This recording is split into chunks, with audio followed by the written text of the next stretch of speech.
What's up everybody, Kid Android here. So yeah, Huawei was among the first smartphone manufacturer to present a folding smartphone, the Huawei's Mate X.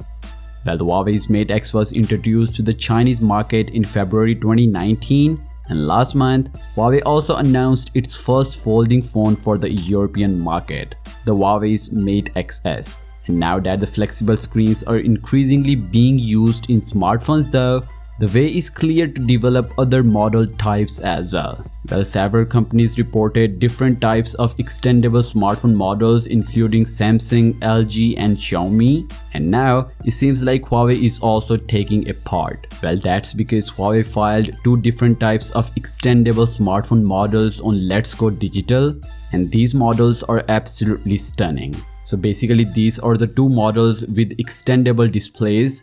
Here is the Model A. Model A features a virtually bezel-less smartphone design with a flexible screen extending from the right side to the rear. You can see that the screen on the back is slightly smaller than that on the front because it has a vertical trim for the triple camera system. Obviously this model does not seem to have a front camera to take selfies. Simply turn the phone over to take self-portraits with the main camera. So basically by making a natural sliding movement with your hands, you can easily increase the screen area on the front. When you pull out the device, the extra screen part from the back via the right side will be added to the front, regardless of how you use the smartphone in or out. The device always remains the same thickness on all sides. This is a clear difference from Model B. At the Model B, Huawei has opted for a different type of sliding system. This creates a number of design differences. For example, this time the triple camera system is placed on the left rear side instead of on the right side. Also this time the flexible screen is extended from the left.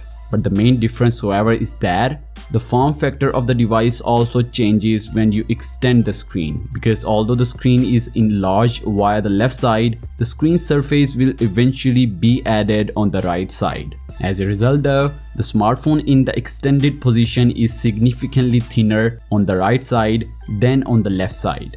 Personally, I think Model A looks more aesthetically pleasing though, yet there is a clear advantage to the Model B, because with this technique it is possible to enlarge the screen area even further. With the Model A, you can create an extra screen size of about 30%. With the Model B, you can add up to 50% display area. But do let me know your thoughts, which model do you like the most? And yeah, that's it for today's video. If you like this video, please consider subscribing. Thanks for watching. I'll catch you tomorrow. Peace out.